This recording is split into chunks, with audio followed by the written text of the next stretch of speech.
We will now be discussing stroke.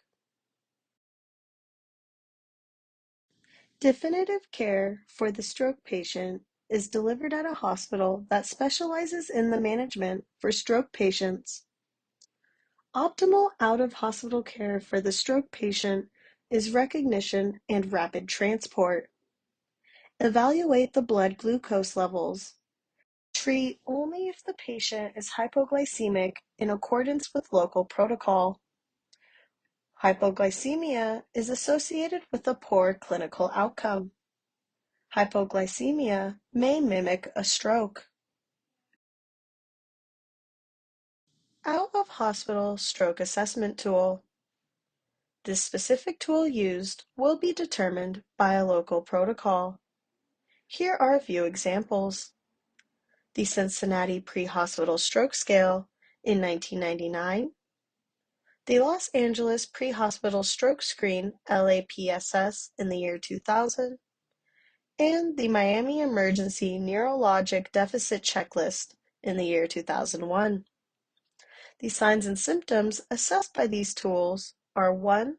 Symmetry of the face, 2. Weakness of extremities, 3. Speech difficulties, and 4. Coordination. The EMT should communicate assessment findings to the hospital while en route. This allows for early activation of the stroke team. For management of stroke patients, the EMT wants to A. Provide supportive care, B. Maintain an SpO2 of 94% to 99% to avoid oxygen toxicity. Consider 2 liters per minute of O2 via nasal cannula instead of O2 via high-flow mask. High-flow oxygen decreases cerebral blood flow, and high levels of oxygen produce free radicals that may cause cerebral edema and vasodilation.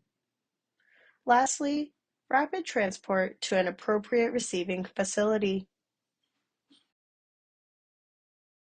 It is extremely important to accurately determine the time that the patient was last seen normal.